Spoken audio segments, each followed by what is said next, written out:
aí galera, beleza? Paz e graça, mais um Vem Pra Mesa com Renato Nadaline Aguiar.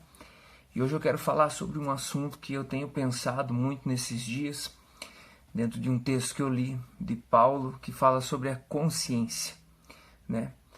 Eu não acho que essa seja a semana que a gente tenha que olhar para a nossa consciência. Eu acho que nós temos que fazer isso todos os dias, sabe? Esse modo religioso de pensar não é o meu, ok? Eu acho que nós precisamos todos os dias estar buscando a Jesus Cristo ressuscitado. Todos os dias nós precisamos estar olhando para o gesto da cruz. Todos os dias nós precisamos estar atentos à ressurreição, ao seu chamado, ao seu nascimento, à sua morte, à sua ressurreição, todos os dias.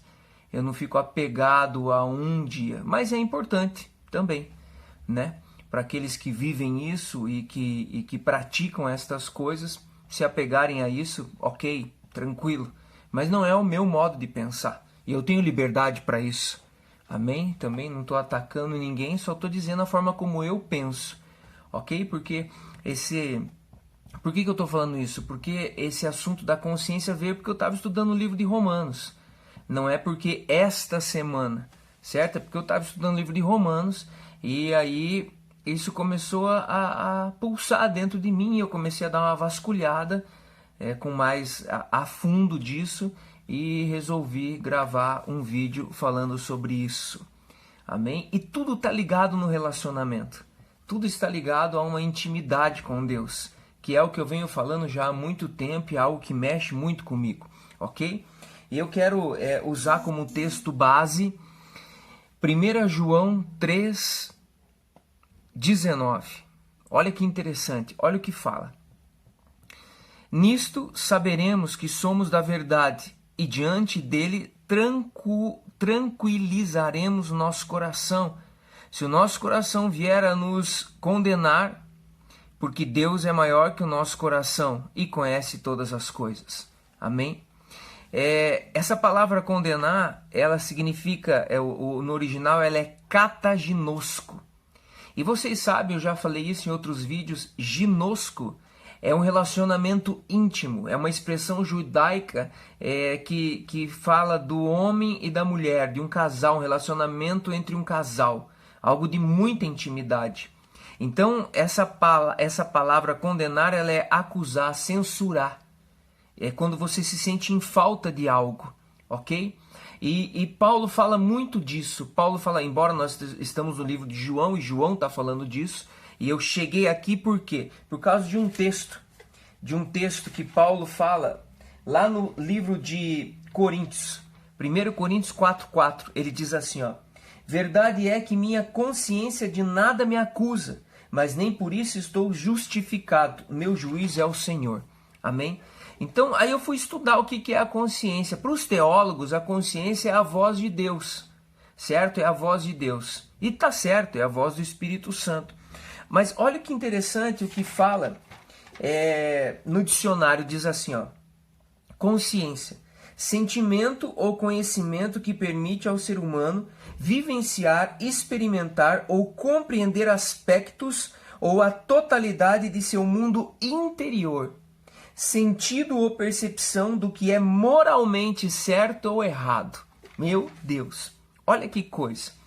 E aí eu comecei a entender algo. Você já teve aquela vozinha gritando dentro de você, tipo, não faz? Não pega, não toca, não faz isso. Sabe aquela voz interior que muitas vezes nos livrou de um BO grande? Ou nos impulsionou a fazer coisas que valeram a pena?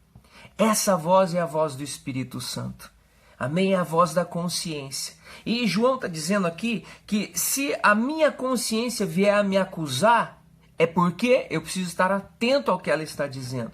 Ele está falando, filhinhos, não amemos com palavras nem com a língua, mas em ações e em verdade. Nisso saberemos que somos da verdade.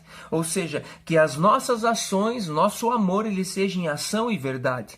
E aí ele continua dizendo, e diante dele tranquilizaremos o nosso coração, se o nosso coração vier a nos condenar, porque Deus é maior que o nosso coração. Ou seja, se o meu coração vier a me acusar de alguma coisa, ou me dizer que eu estou em falta com algo, significa que é Deus me apontando aonde eu preciso melhorar. E isso é um resultado de relacionamento.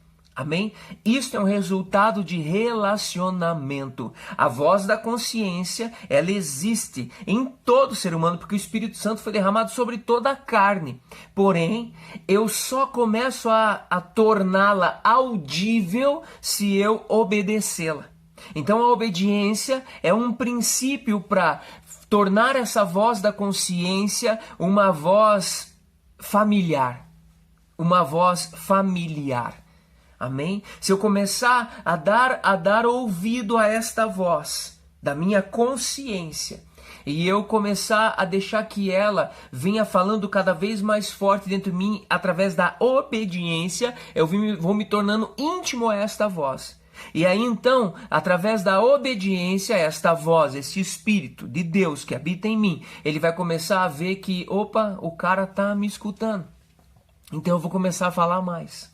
Ele está me obedecendo, então eu vou falar mais, eu vou dizer mais, eu vou conduzi-lo mais, eu vou conduzi-lo por este caminho, amém? Porque João diz assim, lá em João 14, 26 diz assim, ó, mas o Paráclito, o Espírito Santo que o Pai enviará em meu nome, irá ensinar-vos todas as coisas e vos recordará tudo que vos tenho dito. Amém? Quem é que vai ensinar? O Espírito Santo Paráclito. E aonde é que ele habita? Dentro de mim, dentro de você. Amém? O livro de Coríntios nos fala isso. Se você quiser pegar comigo, 1 Coríntios 3, 16, diz assim, ó, não sabeis que sois o templo de Deus e que o Espírito de Deus habita em vós? Ele está fazendo uma pergunta. Vocês não sabem que vocês são templo de Deus e que o Espírito de Deus habita em vós? Então, ou seja, tem alguém aqui dentro que quer ter um diálogo comigo. É a voz da consciência. É aquela vozinha.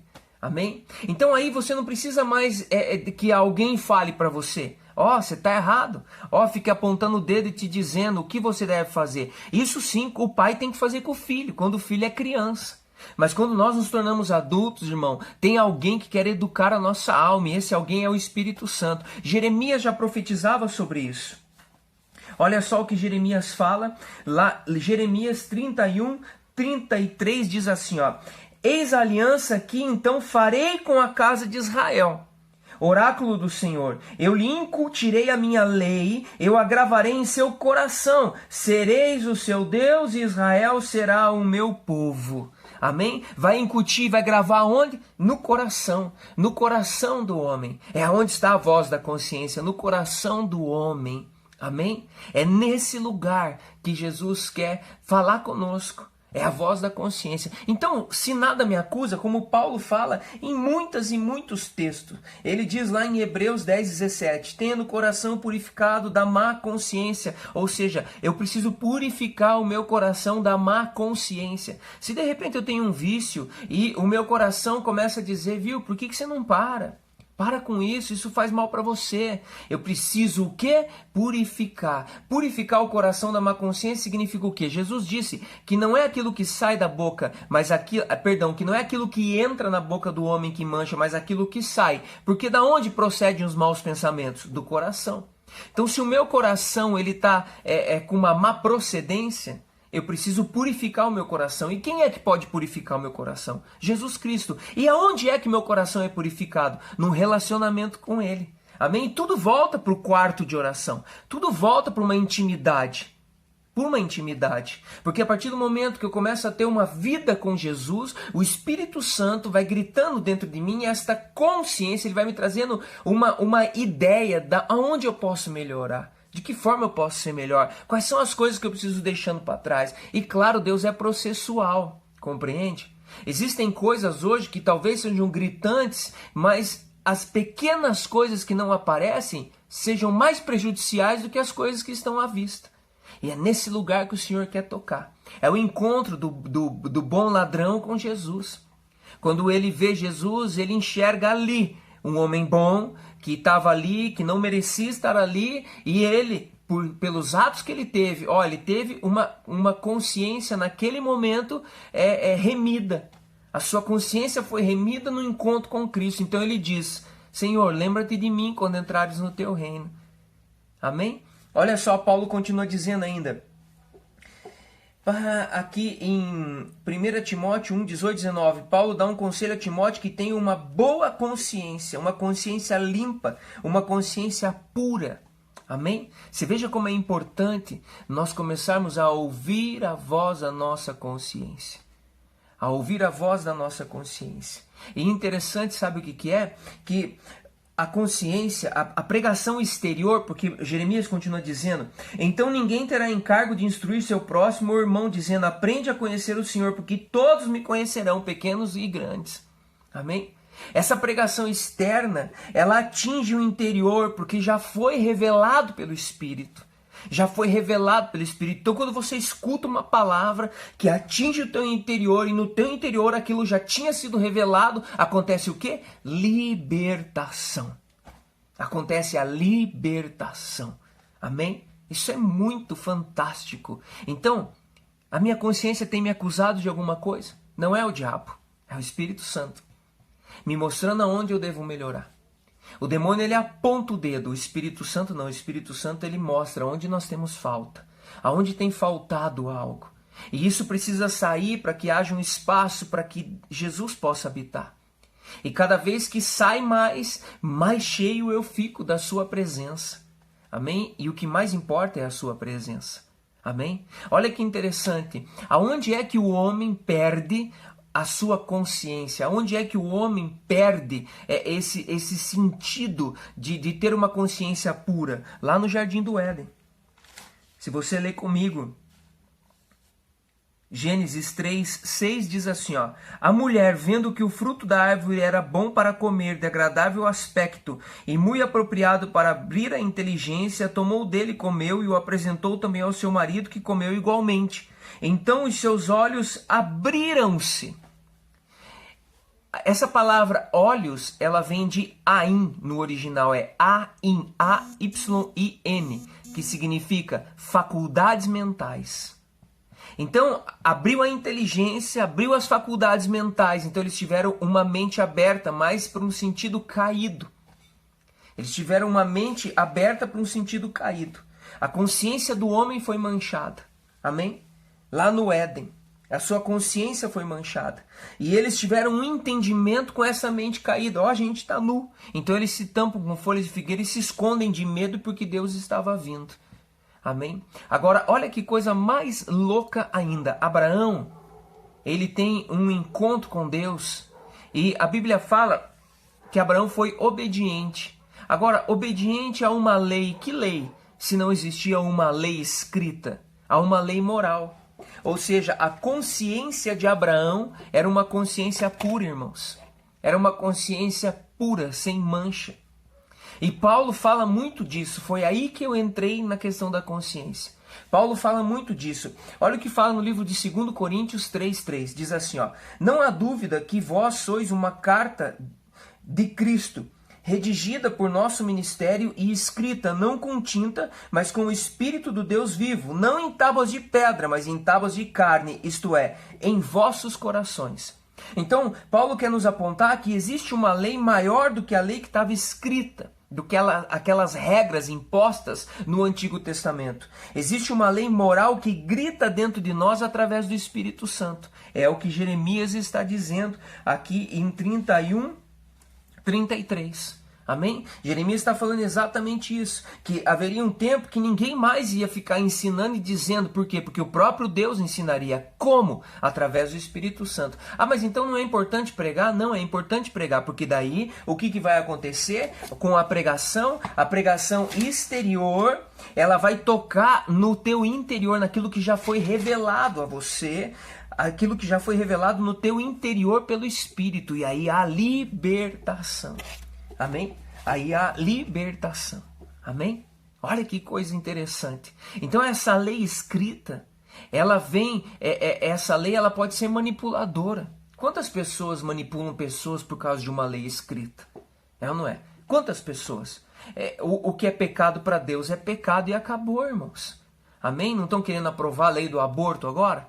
Ou seja, a lei é manipuladora. A lei do aborto vai ser aprovada. Então eu estou com a minha consciência tranquila. Eu vou poder abortar.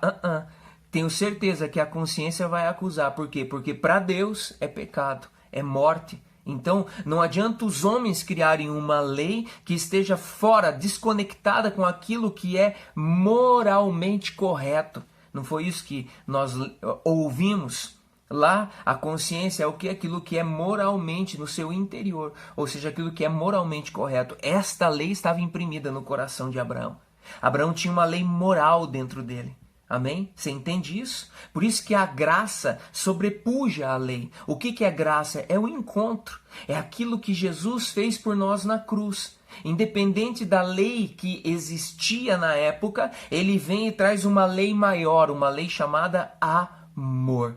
Olha só que interessante, deixa eu correr aqui para também não ficar muito longo esse vídeo. Romanos 8:2 diz que a lei do Espírito é uma lei moral, uma lei interior que nos liberta. Amém? Olha o que diz Romanos 4:1, que Abraão encontra dentro de si uma lei. Esta lei veio de um relacionamento com o Pai. Amém? Eu citei o texto e estou explicando aqui aquilo que eu entendi do texto, ok? Romanos 4:1. Depois você lê lá, tá? Se eu for ler aqui, vai ficar muito longo o vídeo. Esta amizade gerou em Abraão uma lei que podemos chamar de amor para com o seu próximo, que era o próximo dele naquele lugar, Deus. Deus era o próximo dele, era Deus que ele escutava, era Deus que ele ouvia. Foi Deus que falou para ele, sai da tua terra e vai para uma terra que eu vou te mostrar. Foi Deus que falou para ele. Então, esse relacionamento, por isso que é tão necessário este encontro relacional com Jesus, que é através do Espírito que em nós habita, nos ensina como nós devemos agir partindo do princípio do amor a Deus, a mim e ao próximo, não é? Amar a Deus sobre todas as coisas, amar o próximo como a ti mesmo. Então, se eu tenho um amor próprio, significa o quê? Que eu estou ouvindo a voz da minha consciência, estou deixando ela me educar, ela me ensinar. E a partir desse princípio eu começo a amar o próximo. Eu não amo o próximo a partir de uma lei escrita. Eu amo o próximo a partir de uma lei moral que foi impressa dentro de mim através do Espírito Santo. Essa lei é muito particular, embora ela seja coletiva. Amém? Mas existem algumas coisas que são de ordem pessoal, que não se aplica ao coletivo. E isso é só entre você e Deus. É o encontro entre o perfeito e o imperfeito. Amém? Então existe algo particular dentro de você que precisa ser revelado. E você vai encontrar onde? Só num ambiente de relacionamento. E nesse ambiente de relacionamento, esta voz vai começar a se tornar familiar. Então quando você for fazer algo, essa voz vai dizer, não faz. E você vai obedecer. Por quê? Porque você sabe o que você está escutando. Você sabe o que você está sentindo. Amém? Olha só, a lei legal é uma conduta de vivência. A lei moral contrapõe muitas vezes a lei legal, porque a lei legal pode ser manipuladora, enquanto a lei moral vem diretamente do Pai. Amém? Isso aqui foi uma colaboração do meu amigo Cássio. Amém? A lei moral ela vem diretamente do Pai. Porque existem coisas que eu posso fazer, mas você não, irmão. E existem coisas que você pode fazer, mas eu não. Que estão fora dessa parada de pecado. Compreende? De pecado. Eu vou dar um exemplo. Eu sou um cara que eu resolvi me separar para Deus. Eu não escuto música que não seja louvor e adoração. Amém? Eu não estou dizendo que isso é pecado. Ok? Talvez para você é bênção, legal, tranquilo, sem problema nenhum. Não te condeno por isso, porque não é pecado. Mas eu resolvi me separar, porque um dia eu estava dirigindo, voltando de Autônia, sentido Venceslau, passando por Umuarama, e eu estava conversando com Jesus ali, escutando uma música que não era um louvor, conversando com Jesus e falando para ele das vontades que eu tinha de fazer algumas coisas, e o Espírito Santo falou dentro do meu interior, disse assim, ó, me consagre o teu louvor e eu posso fazer com que isso aconteça. Eu vim jogando os CDs de música que não eram de louvor e adoração. E a partir daquele dia, algo novo se abriu para mim. Amém? Isso foi uma parada entre eu e ele, a lei moral entre eu e Deus. Porque eu desejava algo e ele me pediu algo e eu dei para ele e ele me concedeu. É uma troca? Não, é porque talvez em mim, talvez, estou falando que isso se aplica a mim, Renato, Era necessário isso. Talvez pela minha mente, talvez pela minha conduta, talvez por o que aquelas músicas faziam eu pensar ou fazer. Então, a partir daquele momento, houve uma libertação, uma liberalidade de espírito, e eu entrei em lugares mais profundos porque fui obediente a essa voz. Amém? Então, o que eu te convido? A escutar mais a voz da tua consciência. Se tornar mais familiar a ela e obediente. E tenho certeza que você vai mergulhar em níveis mais profundos. Valeu, galera. Até a próxima.